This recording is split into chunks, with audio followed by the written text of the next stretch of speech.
Seja bem-vindo ao canal Palavras em Chamas, eu me chamo Devaí, estava aqui trabalhando em home office, né, estou fazendo isso agora, e aí deu para dar uma pausa aqui na hora do almoço para gravar alguma coisa para o canal. Vocês lembram que eu fiz o review da Bíblia Herança Reformada? Um review que muita gente gostou, né, achou interessante a Bíblia, então eu falei lá com vocês que tinha um estudo na Herança Reformada que daria para trazer para o canal, que é o estudo, a leitura experimental da Bíblia, né? Que eu disse que provavelmente era o Billy que tinha feito por causa de um outro livro dele. Enfim, eu quero resumir esse estudo com vocês e tratar do primeiro ponto. E o que eu vou fazer? Eu vou tratar o primeiro ponto e se vocês gostarem, a gente continua. São 10 pontos, né? E daria para fazer uns 2 pontos por vídeo. Como teria que ter uma introdução, então isso seria uma introdução. Se der certo, se vocês gostarem, a gente continua. Se você gosta desse tipo de material e é novo no canal, não esquece de se inscrever no canal. Então vai para o YouTube, se inscreve no canal, faça comentários. Eu avalio os vídeos pelos comentários e pelas curtidas. Então, de acordo com o comentário de vocês, eu vou vendo a hora de fazer o próximo. Beleza? Então não se esqueça de se inscrever no canal. Então, o que seria a leitura experimental da Bíblia, de acordo com a Bíblia Herança Reformada? Um estudo que não tem nome aqui, né? Eu não sei se tem o nome de quem fez, mas eu acredito que seja o Bick, né? O Joel Bick. Eu falei Billy no início, mas é Bick, tá bom? Vamos tratar então disso a partir de agora aqui no nosso canal.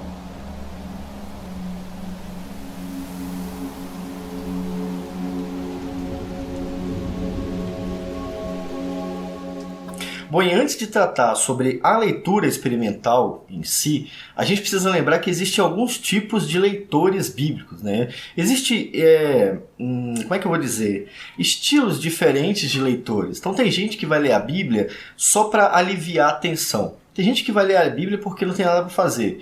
E tem gente que vai ler a Bíblia só para procurar aquilo que quer. Ou seja, ele não está interessado em ler a Bíblia em si, está querendo reafirmar aquilo que ele quer fazer. É como pegar a Bíblia Thompson e ler a Bíblia por temas, né? Você só vai ler aquele tema ali que é o que você está interessado. Isso é bom às vezes, mas na maioria das vezes não é bom, porque te limita muito, você fica preso aos seus próprios pressupostos. Então esse é o problema. A leitura experimental da Bíblia é diferente.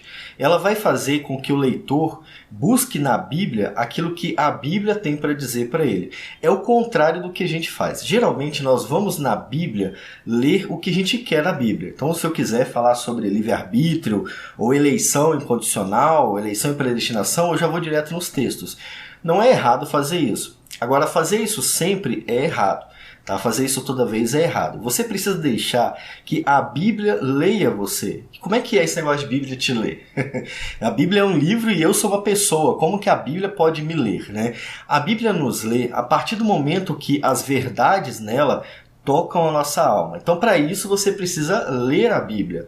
Não ler aquilo que você quer, mas ler toda a Bíblia. Então, se você quer ler algum texto, você quer ler 2 versos, leia um capítulo, né? E fique meditando naquele capítulo. E procure no capítulo o que ele tem para dizer sobre você. Por exemplo, nós falamos muito de João 3,16, mas nunca paramos para pensar no que esse texto tem para dizer para a gente, que já é crente. Para nós que somos cristãos, o que significa João 3,16 pra gente? Então, a gente tem que fazer com que essas verdades toquem a nossa vida. E geralmente as pessoas, quando pegam um texto desse, estão pensando em outras pessoas, né? Eu faço muito isso, né? Eu falo muito isso quando as pessoas vêm falar sobre perda de salvação, né? Eles querem reafirmar a doutrina da perda de salvação. Aí eu faço a pergunta inversa. Pergunto quando é que você perdeu a salvação. Porque se a pessoa falar que nunca perdeu, isso significa que ela nunca pecou, que ela é santa, né? E a Bíblia fala que nós pecamos constantemente. Então não tem como assumir essa posição, assim como não tem como assumir a posição de perda de salvação, né? Mas enfim, quando nós lemos a Bíblia e deixamos ela analisar a nossa vida, nós estamos dizendo para a Bíblia e para Deus que nós queremos ser moldados pela Bíblia. Vamos falar de cosmovisão a respeito disso. Todo mundo tem cosmovisão. A Bíblia também. A Bíblia tem uma cosmovisão. E quando nós vamos ler a Bíblia e deixamos com que ela influencie a nossa cosmovisão, aí estamos experimentando a palavra de Deus. É isso que significa ler a Bíblia de forma experimental. Eu li um comentário hoje onde um autor famoso dizia que a Bíblia é o que a gente precisa para viver. Né? Por que a Bíblia é o que a gente precisa para viver? Porque as verdades fundamentais da Bíblia dirigem a nossa vida.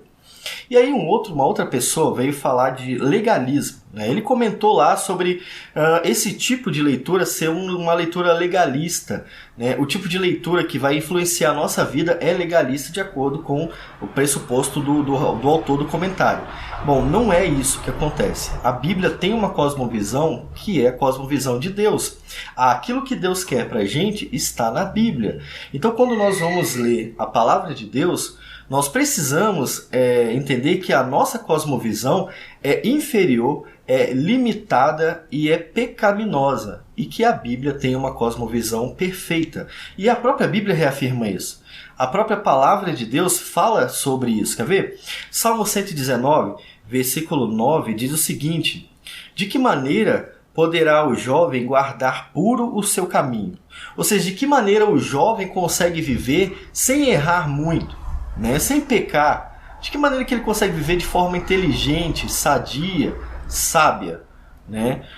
Observando o seu caminho segundo a tua palavra. Ou seja, agora o autor está falando que observar a Bíblia e aplicar na nossa vida a verdade dela vai fazer com que o jovem mantenha puro o seu caminho. Então essa é uma leitura experimental da Bíblia. E aí ele continua: de todo o coração te busquei. Tá falando da palavra, tá? De todo o coração te busquei. Não deixes que eu desvie dos teus mandamentos, da tua cosmovisão, da tua vontade, sabe? O autor tá falando isso.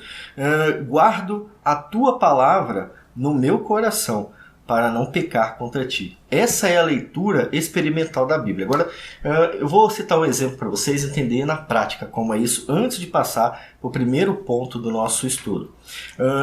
Uma vez eu fiquei um mês lendo Juízes 6, e até hoje eu falo disso. Eu fiquei um mês estudando Juízes 6 e o que isso mudaria na minha vida. Né? Onde eu estava em Juízes 6? Juízes 6 é o texto ali onde começa Sansão. Mas antes de começar Sansão, a gente tem uma sociedade caída em pecado. Né? E uma sociedade que sofre por causa do pecado.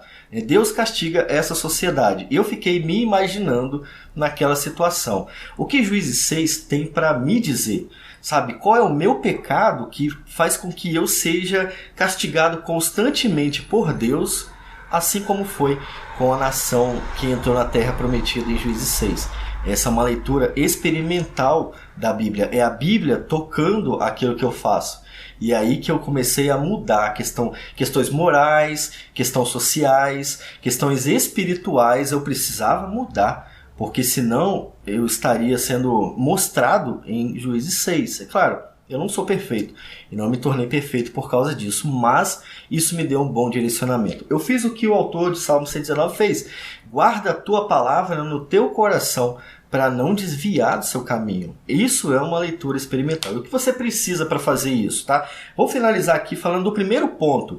Nós temos 10 pontos no total. Isso que daqui para trás foi uma introdução e a gente vai falar do primeiro ponto de forma breve aqui com você.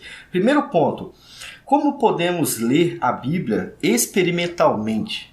Experimentalmente, é isso mesmo que o autor coloca. Considere piedosamente os seguintes indicadores bíblicos. Ele vai citar o primeiro.